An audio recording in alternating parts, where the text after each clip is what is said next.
What's going on, guys? It's your boy Beatsbyash, back at it again with another banger of a podcast, the Untouched Value podcast. What are we on? Episode 3? Let's go, baby. Yeah. And I'm here with my boy, CyTheSportsGuy. And we're about to get into the meat and guts today, what everybody's been looking forward to hearing for a while now. You know, I got this King Solomon on deck, so you know we going in deep on this one, boys. You're not going to want to miss this. If you aren't already, make sure to subscribe to the channel, smash post notifications, and like the video so we can keep producing bangers. And make sure to go check out his channel as well. Link will be in the description. Now let's get right into it. So today's topic is about diligence. Diligence and the adverse to diligence. So first of all, how was your week, bro? How'd it go for you? Pretty good. Week was pretty crazy. Not gonna lie, I'm kind of winding down at this point. This is gonna be my last week of school. Let's go. I'm gonna be taking my final test this week, but this past week is when I've been completing all the assignments I had to do with. I had to complete dealing with all of these, individuals where I'm like, oh, cool. Good thing is I'm not going to have to deal with you in 2 more weeks because you're just not on the right road to victory, which is what we're looking here to produce. So, I'm really excited for that. I'm about to graduate with 2 degrees, and we're in the end of the journey, man.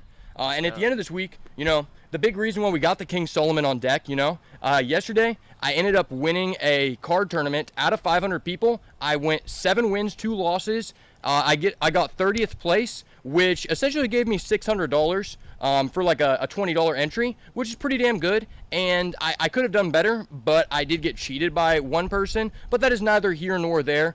We only take dubs, All right. So let's talk about the first thing we're gonna get into.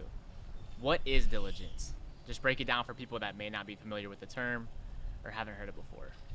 Like, what does it mean to you, at least? So what diligence means to me, and this kind of goes hand in hand with discipline, is doing something that you need to do because you have responsibilities as an adult, as a man, as a person on a journey to victory, even when you don't want to do it, And when you miss a day, you start losing that diligence. You become less aware of what is needed to do, and you become more focused on just what you want to do, putting you in that comfortable mindset that we're looking to stay away from. Now, what does diligence mean to you? So this is by definition. Definition is diligence is being careful and persistent in your actions. Also, I think a big part of it is just having a smile on your face while you're doing it. So think of it like this. You have to do something. Why be upset when you're doing it? Why? It doesn't do you any good. Yeah. That's only bad that can come from that. All right, next thing. Why does it matter to be diligent? Why does it matter? What is the pro from it? If it's something that's mundane that you have to do, you don't really want to do it. Well, why does it matter then? Why does it matter to be diligent? In my opinion, being diligent is even more important than it's ever been, because what it's doing is right now we are in a large opportunity to separate ourselves from the pack ever than before in the history of the United States. And what I mean by that is a lot of people nowadays, majority of the people, spend a decent amount of time on their phone comparing themselves to other people through social media, and that's where they start thinking that they can do things that will be a quick shortcut to get to where they want to be, and they try to compare themselves to other people who are presenting unrealistic scenarios, which everyone's path is going to become different. And I think diligence is just such a big part of this journey, of the real journey, because you've got all these people who are halting themselves from getting far in life, because once you are doing things that you need to do, even though you don't want to do them, you are just stepping over and what I like to call lapping people who are also in the same boat as you, and you're getting so much farther ahead of them. We look back and we decide, who do we want to hire in the company? The guy who's been doing what he knows he needs to get done for the past 5 years, or the person who's been going out of their way to do what they just wanted to do. And I think it really separates yourself in terms of, your career path, in terms of just the relationships you meet with people. And I think a lot of people are waiting too late to get into that mindset. And that's why we're here to talk about that today. Yep, absolutely, bro. Let me get my train of thought here real quick. So, let me get my notes out. Sorry about that. So the main reason I think it's important to be diligent, just like how you were saying, you're gonna set yourself apart from some people. Also, you're gonna get yourself in a routine, okay? Yep. And it's gonna take you further away from social media and instant gratification. If you know, okay, I'm gonna do this anyway. I'm gonna do this anyway, and it doesn't matter.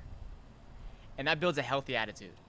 You're gonna have a much better outlook on life, what you're doing with your life, the stuff that you've accomplished, whether it's big or small. You're gonna have a much better outlook of those things if you just stay diligent and have a good attitude while doing it. And the adverse to that, if you don't become diligent, you don't take action, is you're slowly gonna become bitter. That's the harsh reality of this world. A lot of people, they don't want to go the extra mile, and they think that they've been done unfair. Maybe they were diligent at one point, and they just didn't get the results or the payment, so to say, after a certain time period. So they become bitter, and they lose that type of aspect to their life. They're not diligent anymore, and they start becoming bitter.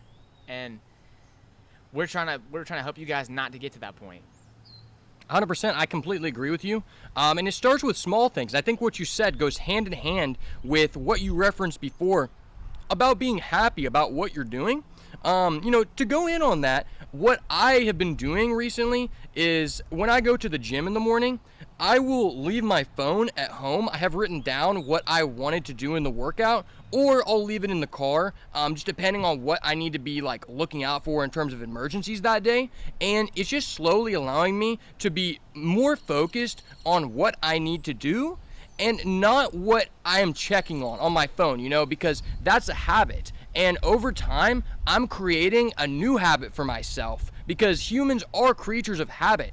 And once I've been doing this over a longer period of time, it's going to help me become more disconnected with the phone and more focused on the task at hand because, I think that's a big thing right now. In my personal experience and what I've seen with other people, everyone has room to grow in terms of productivity with, being distracted by devices. But that doesn't start overnight. You have to create habits. And what I'm telling you about is just one example of a way you can put yourself on the track to victory, by creating habits that don't necessarily start out as likable or fun. But once you get rid of the instant gratification and you start receiving dividends over a long period of time, it's going to be more difficult for you to quit this good habit than it is bad.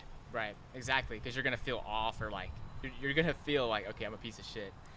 Let's make another video game analogy because me and you are both nerds. We grew up being nerds. Think about it like this. If you don't log on every day to your character and complete one little menial task, you're not going to be able to advance nearly as fast as the next guy. Yeah.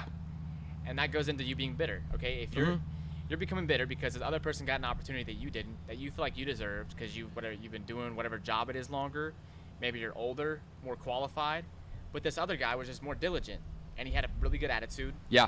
He logged onto his account every day, did what he needed to do, and he leveled up, and you didn't. And I say that because we're trying to help you guys become better, not bitter. And that's why diligence is so important. This might sound corny or weird, but diligence is a big factor to not be unsatisfied with life. If you want to be satisfied with life, you have to be diligent in whatever you're doing. You have to be. There's no simple way around it. A lot of people have this path of least resistance mindset.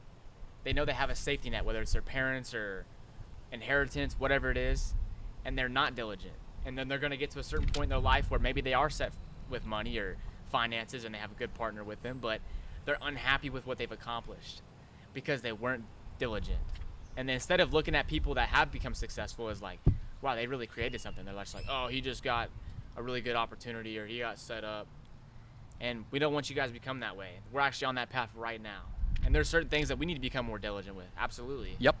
But Yeah. 100%. And I think one thing that goes into that, something I've noticed by becoming less connected with social media and devices, is that, I bring that up because that's where you're mostly going to be comparing yourself to other people, because it's easier than ever to be connected throughout the world. And you're seeing all these things where people are at different levels at different times, and you try to put yourself in this box, in this mindset. I think we've all been there, where you've got this guy who's 20 years old and he's got all the success that people originally thought you needed to be 40 or 50 to go to, and he just got, a little bit lucky to get a fast track, or he did things that you didn't see. And my point about this is, once you become less connected with comparing yourself to people, you start understanding the gaps of where the diligence is available, because now that you're focused on what you need to do and not what you want to do just so you can, be on the same level as that person, you're going to see where the room is for you to grow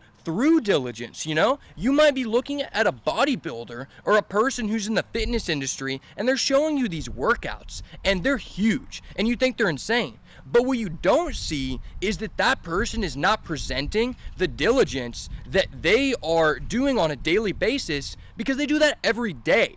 But you don't know about that. And when you're not focused on that, you're going to start looking for ways that you can gain that advantage. And I've noticed a lot of people who do have that diligence, they don't present it to other people. And I think that helps you stay humble, and it helps you stay, less comparable to other people. And at the same time, for me personally, I don't like to do that stuff unless you're in my circle, because you're giving away a competitive edge to other people. And that's one concept that people don't think about at first glance, because the guy who's presenting stuff on social media, sure, he wants to share stuff with you that he's an expert in, but it's in his best interest in whatever industry he's in to not give away his secrets that are separating himself from the pack. And even if he told you, would you still, would you do it? Would you apply that knowledge even if someone told you? Some stuff you just have to figure out. The climate's not always going to be perfect for you to, excel at a certain point in your life. So, I mean, you got to figure out a lot of this in your own right. And a lot of that has to be with being diligent, keeping your hand on something, staying busy. And you're going to learn from your mistakes, other people's mistakes, by doing that. Instead of just looking at other people for answers, or like Ashley was saying earlier, comparing yourself to other success. When in reality, bro, life is a marathon. It's not a sprint. It's a marathon. Like you have to build up endurance and competitive endurance. Yeah. And I think that's where you start getting, more intrinsic value added to your life. I did a previous talk on the channel about this. Make sure to go check that out if you already have not. But essentially what I mean by that is, it's difficult when you're comparing yourself to other people and you're saying, I want to become as competitive as this guy in this industry because he's presenting the lagging indicators like money and fame. Then you get into it for the wrong reason, which we touched on in a previous episode. And it's like, you find that intrinsic value. It's just proven that it's going to make you more successful in what you're doing. And you got to think, people start at different points. So even though this guy is giving you a formula to do what is maybe the best strategy, he also, or she may also have started with additional resources or, additional opportunities open, or just a different opportunity where they didn't give you that information. They didn't say that because they got an internship at this big firm and it set them up, to get this other job, that they actually had a connection to the, the CEO who put them on. They didn't tell you that. Right. They're just like, go get an internship and you're going to be on the way up. And then you're like, dang, I'm trying everything this person's telling me because I'm trying to compare themselves to me, but I didn't start with the same resources and I didn't, I wasn't in the same race. We're literally in a different race. We're doing a different track, Your biggest enemy is yourself. 100%. The only person you should be comparing yourself to ever is yourself yesterday. Yep. You become better every day. That's what you should focus on. Stop getting on Instagram and be like, dude, how do you get that? How's this truck so nice? X, Y, and Z, bro. Like, you're in a race with yourself. I can't go from level 2 Cy to level 7 Ashby. Yeah. It's impossible. We're living a different life. It's a different existence at some points in our lives. So there's no point in comparing yourself to anybody but yourself.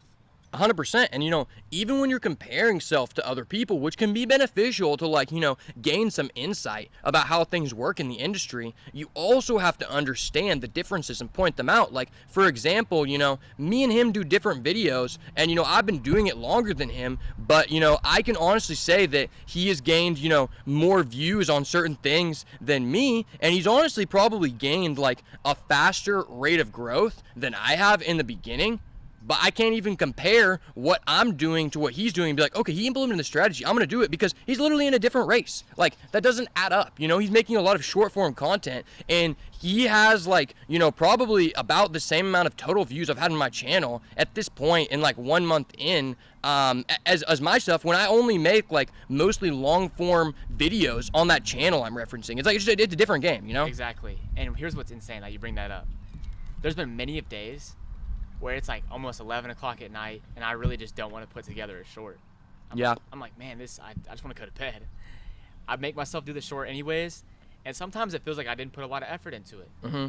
I wake up, go to work. I have it scheduled to release at 11 a.m. I'll look at it at like 1 o'clock around lunchtime. Mm-hmm. It's one of my best performing shorts ever. That's happened like 3 or 4 times. And then there's been certain times where I've been pumped. I've been like in a good, inspiring mood to make one. And then it only gets like 10 views or 500 views compared to like 5K. So that right there should burn into your brain. Diligence matters. The days where I haven't felt like doing them, they've done well. Sometimes, more times than not. The days I have felt inspired to do them, for some reason I just get slapped in the face and I get humbled. Yeah. Like, get better. You're not gonna get the same result as someone else for doing the same action every time. We're not 10 years old anymore. You're a grown man, and the world is going to pay you when it pays you what it wants to pay you. But being diligent is going to facilitate that. If you're just like, oh, whatever, I'll just do the bare minimum, you might get some satisfaction from that and be able to skate by in life, but you're going to be unhappy with yourself. 100%. And honestly, I want to play the devil's advocate here for the other side. When we're talking about comparing yourself, to yourself, being the best version of what you did yesterday, and going above that the next day, one thing that I've noticed as I've started to gain growth is you need to have metrics that you're tracking yourself on that are actually trackable. Because, like, at the end of the day, what he's talking about, like, producing this content and then checking the metrics, and you're like, dang, I didn't get as many results as I would have liked on this other piece of content. Well, that's not trackable, because we can't sit here and, write down, like, an analysis of why this worked and why this did, but we can easily track, did I upload today? Did I upload the next day? That's something I can actually track myself on, because it's a factor we can control. At a certain point, some people like to look in themselves, the results and the factors that are not actually affected by you. I can't affect how many people watch my video. I can affect how consistent I am. I can affect how quality of the content that I make, what I think of it. I released a video recently about my friend who is on my team, and he had a big fight, and I did like a big promotion for my other podcast channel. Shout out to Real Talk No Bull with Craig Blacklock. I'm going to be releasing an episode with my man Cody on his journey through prison and fighting. And essentially, I made a promo video of when I had recorded him getting the rear naked choke finish on a jiu-jitsu black belt in Oklahoma City. And that video just made me so happy. It gave me so much of a fulfillment, man, because I looked at it. I was so excited to tell my coach. I was like, dude, this is the best thing I've ever done. And I didn't really need any satisfaction from other people, because I had that intrinsic value, and it made me feel like what I was doing was worth it. Because for a while, like, I've been in that mindset where you're talking about where you're looking at things and you're like, dang, this is kind of devaluing my own self-worth, because I'm looking at things that I can't even measure. Exactly. You can't control. Like, I don't give a fuck how many views this is. I honestly felt like this video is as professional as the UFC, And that's something that, like, means a lot to me, because I'm able to track the growth from my first video to that video, because I know where I'm at on my vision. Now, those views that I got on that has nothing to do with my vision. At the end of the day, you could have tons of views, tons of engagement, and if you look at it and you're like, damn, this is not as good as I have been, this is not as good as what I think I can do, you're still going to be dissatisfied. Yep. So don't waste time looking at those things when you know it's not going to do anything for you. You can't get attached to results. You can't get attached to the dubs or the L's. What you have to get attached to is the process. Yes, sir. That's it. Find a way to love the process, and you'll be fine. Yeah, and That's a very good point, bro. Like, you just cooked right there. Like, you can't. There's stuff that you're just not gonna be able to control. Like, maybe a promotion at work, or the teacher just kind of being a butthead, not giving you a good grade for something that you work really hard on. Yeah. There's stuff that you just can't control. But what you can control is your attitude, being diligent and persistent and consistent, and making sure you're handling your part of the bargain. Because you can slack off and maybe get a good result, but you're not going to get the same level of progression. You're just going to be way behind in the marathon that we're talking about. So, yeah, that was a really good point, bro. Yeah, and I mean, and to touch on that, one of the other things that we can control is the type of process that we choose to actually utilize. And I think that's one of the, only benefits of comparing yourself to other people and what they're doing. Because at the end of the day, we've already explained we can't control the lagging indicators that come with stuff, but we can pick and choose our process and strategy. And I mentioned that what he does may not work for me, but it's important that I figure that out early on. So one of the best things that you can actually gain from these people you're comparing yourself to is, okay, well, what strategy did this person use to get there? And at that point, I can attempt that strategy and I can identify, is this fulfilling to me? Because maybe it does work. And then I can choose to take that process and make it my own. Whereas if I just keep trying to force this process that someone else found success, like it's a proven technique, and then I'm like, dang, down the road, I did get success, but this still isn't as much as I thought I could do, that would feel bad. But at the same time, it's also okay, well, I wouldn't have known that unless I tested it out. And it's super important to try that out while you're young, because we are in the situation where I like to bring up what I'm doing is I'm setting myself up to pick and choose options. That's why I went to school, because I am not put into one box where I'm limited on the types of jobs I can do, the type of fulfillment I can pursue, which will ultimately lead me to, making a livable wage. I'm opening myself to a number of opportunities. So when the time arises, I can actually test that out. Because at the end of the day, let's say I wanted to become an accountant, which is a thing, I've thought about. I'm not 100% down and about, I really want to become an accountant. Well, I'm about to have a degree that makes it to where I have that option available. I would not have that option available if I didn't take the time to set myself up to be able to open multiple doors. Yes. If I'm just right out of school and I took all this time pursuing one strategy and I want to change things later, it's much more difficult to change things. It's much more difficult to invest in a new door later on. If you're already way down the hallway. Yeah. Exactly. So to build on that, that's another great point you bring up. Just like we said, you can't compare yourself to other people. Mm-hmm. Another thing that you want to try to stay away from as well is being overcritical of yourself and overanalyzing certain things. Yes. How are you going to be able to even get started at something if you're already down on yourself? You're already telling you can't do this, or, oh, they did it because they have this. I don't have all this. I just don't know how to do all this. Just start, bro. Whatever your freaking dream is, get after it and do it every day. Be consistent. Don't give yourself a freaking reason to quit. I don't know how many times I've seen this, bro. People get involved in something and they just, for whatever reason, it doesn't pan out. Whether it's they quit or they weren't as attracted to it as they thought they would be. But you weren't gonna know that if you didn't start in the first place. You weren't gonna know that. So don't look at that too much as an L. Oh, what if this doesn't work? Just get started. You're not gonna know until you know. Like a lot of football coaches would say to me when I was younger, you don't know what you don't know. You haven't been on the field yet. How am I supposed to know how this play is supposed to be ran, or what the speed of it's gonna look like on the football field? You can watch film, or you can look at the play sheet, but you're not gonna know what you don't know until you actually get into action. Why do you think a lot of people forego doing those opportunities and doing what you think they should have tested out in the first place? What makes them stay away from that? It's fear of failure. It's fear of failure, and just like we were talking about comparing ourselves to other people and why that's not great, they think about what other people are going to think of them too much. They think of the negative I guess, what would you say, negative blowback from other people's reactions, like, oh, you're doing that now? They know in the back of the other person's head, like, oh, they think I'm an idiot. You can't worry about that stuff.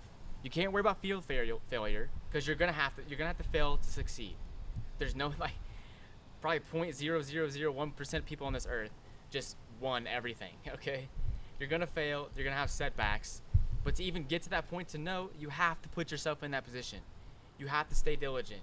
You have to stay after what you're going after. I 100% agree with you, and that's kind of the direction I was hoping you were going to go with that, because that builds into what I'm about to say. So one of the reasons why I really resonate with old school bodybuilders and people, like from the Arnold era up to the 2000s, Olympia area, is because I resonate with the process they chose to go about that industry, and I've utilized that to take that process on my own. One of my favorite quotes from the best bodybuilder from Oklahoma in the history of the United States, Tom Platz, considered to have the best legs in all of bodybuilding during the Arnold era. He said, if there's no risk associated with an exercise, it's probably not even a good exercise. And I think that you can take that to the gym, and if you can make that work in the gym, you can make that work in real life. Because at the end of the day, if there's no risk associated with what you're trying to do,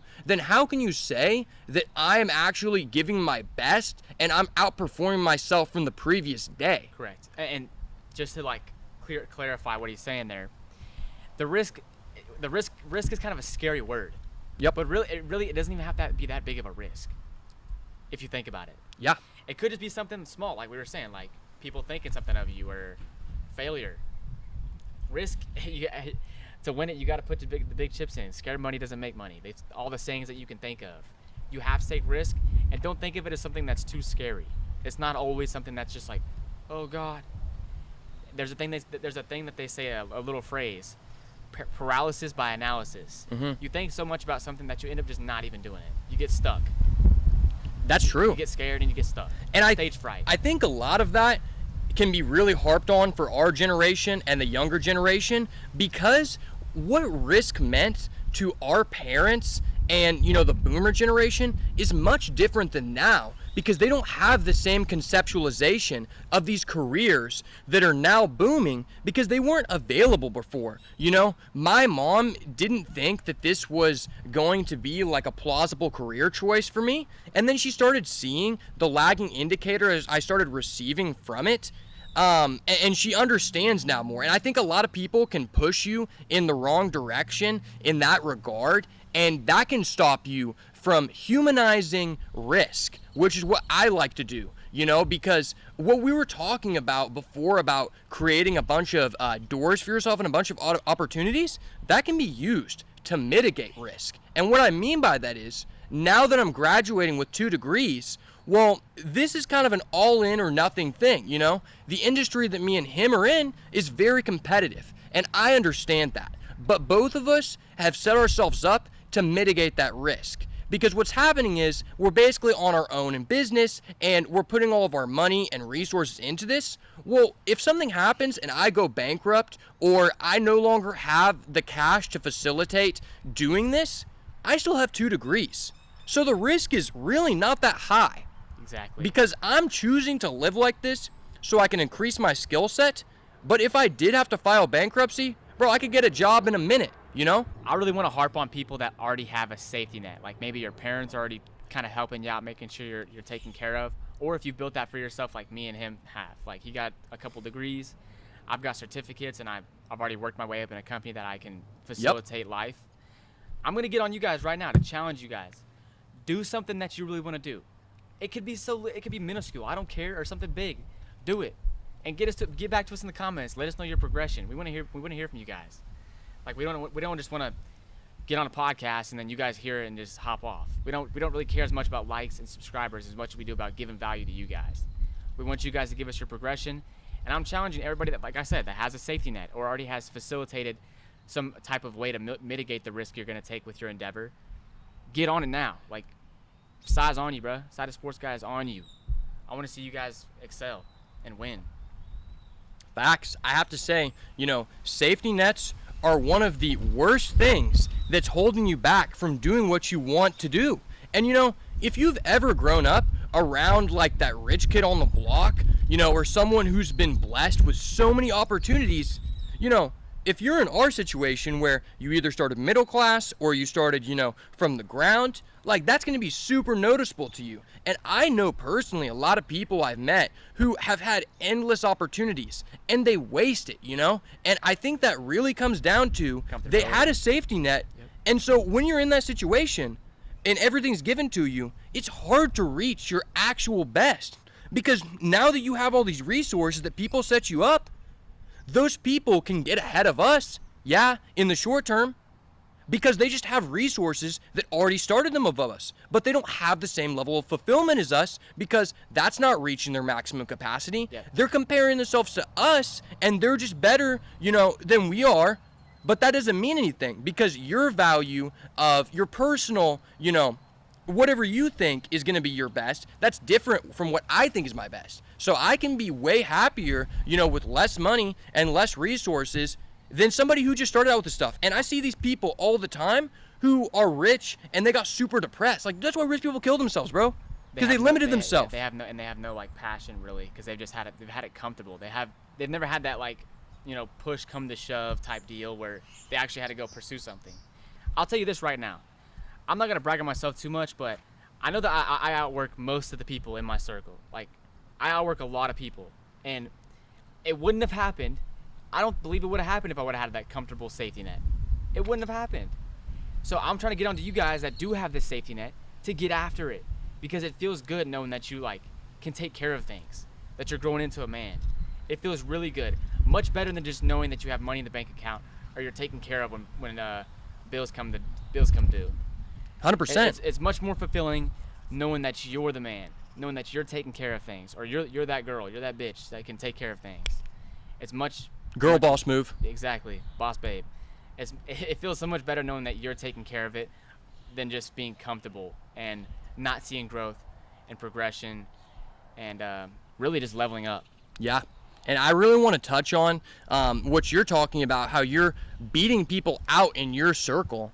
One thing that accompanies that safety net is if you have a bunch of loser friends, a bunch of losers in your circle, that's already creating an additional safety net, even if you don't have those resources, because you're like, you know what? I just did better than Frank. I just did better than Josh. Well, Josh is smoking meth and Frank has 2 kids at 18. Bro, you could do anything, That's where like the circle comes into play so much, because me and him are competing, we're pushing off of each other, although we don't say it a lot, I still see what he's doing and I'm trying to keep up because we're on this journey together, Exactly. And, when you're distance away from that, it makes it difficult, to maintain that journey. And on top of that, it makes it easy to follow these fallacies of diligence when the guy next to you is employing this strategy that, you know what? I can compare myself to this guy and I actually know what he's doing is proven because I actually know him versus the guy on the internet. There's a guy, Derek Moneyberg,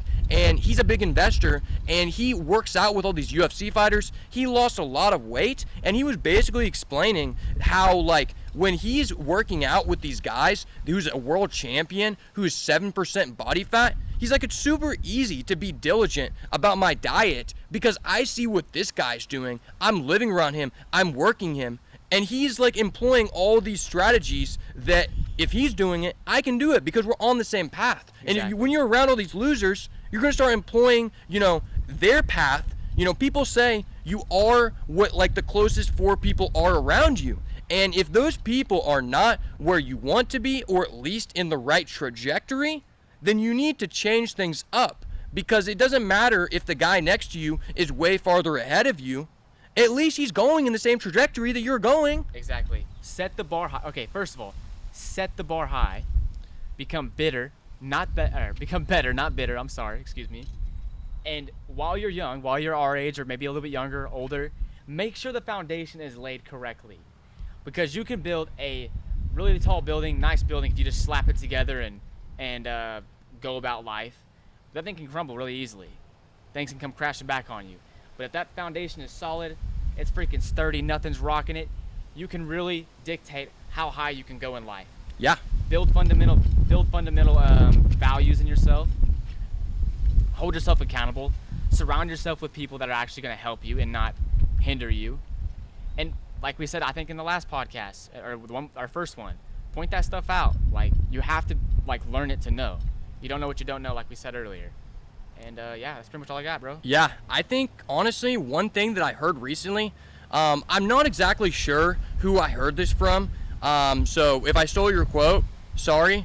But let me know in the comments because I need the engagement either way. Essentially, what this person was talking about is that he was saying your goals are too short and too small if it's something you can accomplish on your own. And that builds on the aspect of having a circle, because that just expands what level you can get to.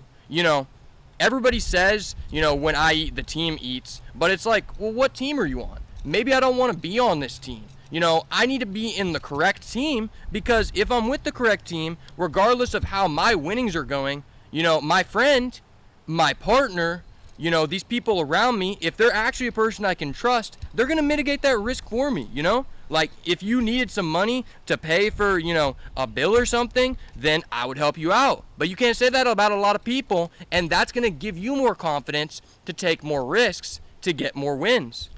Like this, honestly, I don't even feel like we should even have to touch on this, but for some people that may not be understanding this quite well, basically what he's saying is, point out people that are maybe desperate in their life or don't have things going for them, or honestly just not doing what they should be doing. If you're spending a lot of time with that person, that's an issue. That is a huge issue. You can't do that, bro. Not if you're trying to win in life. If you just want to get by and that's your goal, you're probably not even watching this podcast. You probably already clicked off by now, but yeah, you can't just surround yourself with the wrong team, and then you get like they say, you play stupid games, you win stupid prizes. If you don't want a stupid prize, get on a better team. Yeah, and you got to think, people talk about this a lot in video games, like, oh my gosh, I had to carry this guy. It's like, okay, well, is carrying this guy gonna pay me dividends in the long run? One thing I see a lot of people mess up on is maybe you're good at assessing what your own value is and your own potential, but if this guy's gonna be on your team, then you need to be able to assess his value, because maybe you have to carry him in this situation, but that's okay, because he can carry me in a different area, because everybody's good, in certain aspects, and your diligence doesn't have to just pay off in this one regard. Like I was saying, some of the strategies he's employing in his life may not work for me, but that doesn't mean that he can't, benefit me through those strategies. It's like, let's say if he is into stocks and I'm into real estate, well, he may not want to employ the same strategies that I'm doing, but later on, if we're both helping each other level up, I could give him some game on real estate and he could give me some game on stocks. That way we didn't both have to invest our diligence, our repetitive time into the same thing, and we're actually able to go above and beyond, which builds on what I was talking about of knowing your value, knowing your circle's value, and if it's just what you think you can accomplish, it's way too small. Because at a certain point, when we build that trust and you understand, you test the waters, you test opportunities, you test the circle, he may be like, oh my gosh, Ash, you just made $100K on this deal, bro. Here, can you invest my money in this regard? And be like, bro, I fucking got you. I've been putting in reps since day one. And, we already know, that trust, that value. And it's like, even though he's not interested in that, I just made him generate some money, generate some value. And then he didn't employ the same strategy, but now he's taking that out and he's using it to boost his own path. Exactly. I would say that's some real shit. Think about that. Also, think about this. If you do run across somebody, they might not be your favorite person. And I don't advise hanging out with someone if you don't like them. But if you find someone, bro, and you're on the same time as them, and you're both on that self-improvement train, don't waste any time, bro. Make them provide value. Take them out for lunch, or her out for lunch, whoever you're with, and start building something, bro. Because a lot of people just lag on that, or they kind of get scared or intimidated of someone else's success or what they're accomplishing, and they don't even reach out in the first place. So you got to identify these things. If they're on the same type of time you are, link up and start going after it. Because me and him, honestly, weren't hanging out with each other for quite a while. We were friends in high school, but our paths took us different ways, and we re-linked up, And honestly, basically, we could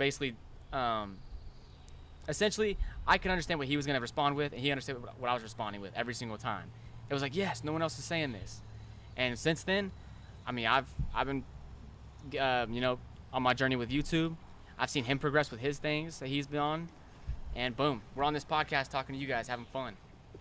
For sure, and that builds the intrinsic value. You got to think about it like this, I don't know if I would be as interested in the topics that we're harping on, alone. Like, sure, I do have, a passion for adding value to people's lives, but the way that me and him have connected and the trust we have built, it's made the show so much better for everyone else, but also me, because it motivates me to, have him on the team and to be talking about this stuff, because like he said, we have a level of synchronization where I'm not just listening to respond, I'm listening to him to understand what he's saying and build off of it. And I can't even say that I would be able to get to these talking points, to get to these situations in life if I didn't have a trustworthy partner to build off of. That's what's limiting you, by seeing what is your own success. Exactly.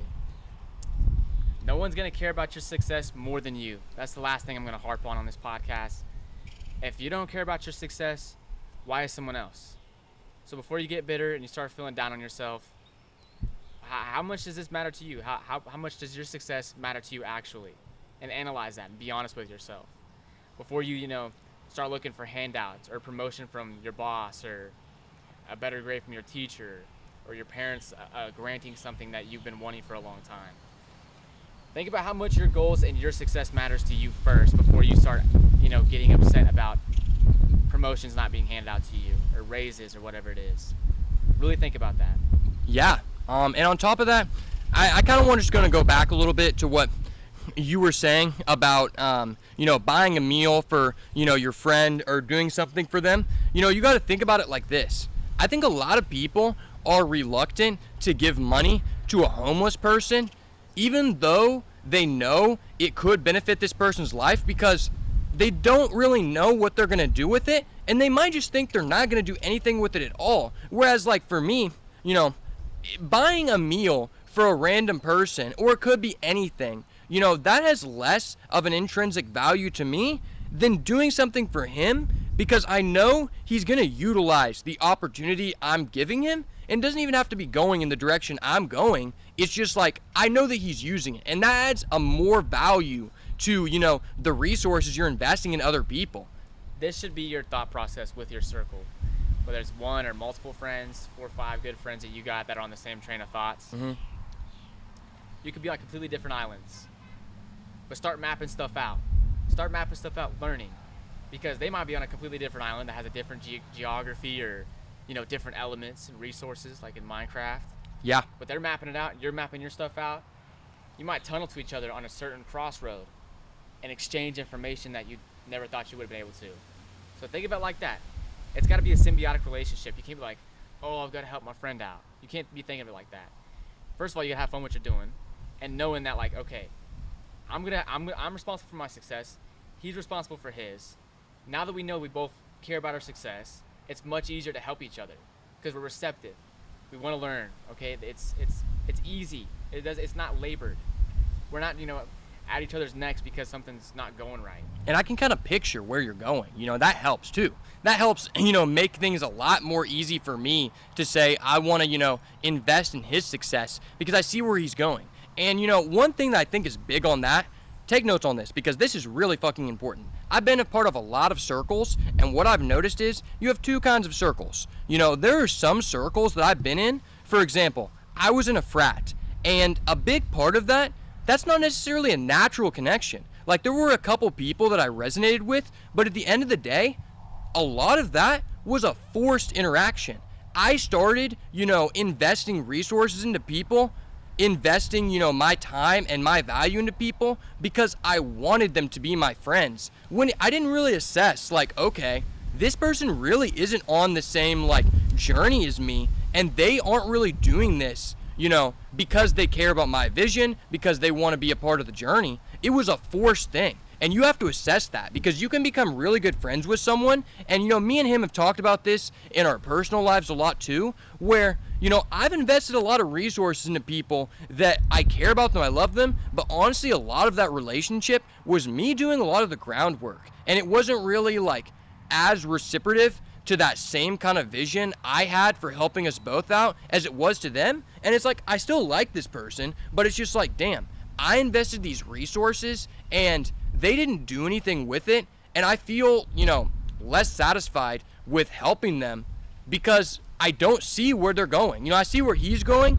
and that helps me feel better about doing that. It incentivizes me because, you know, it's just a fact that people enjoy doing things for other people.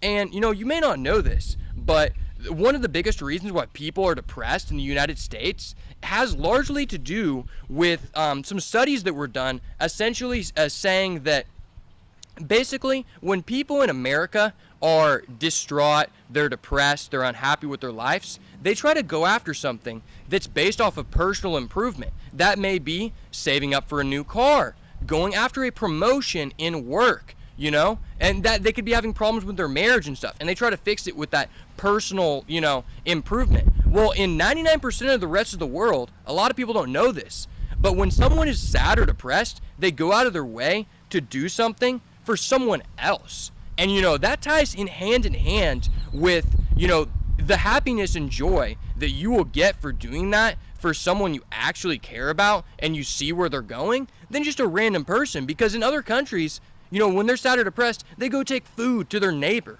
you know? But they're not taking food to, you know, a random person on the street. And, you know, you can do that and you get some happiness. It's probably better than nothing. Better than just going in your own direction of investing yourself. But I feel way more satisfied investing with someone that I care about, where I know what I'm doing is helping. Exactly. And I see how it can bridge the gap, you know, because people invest money into other people, and it's like, me investing in money into you may open an opportunity for you, and I see that, and that's dope.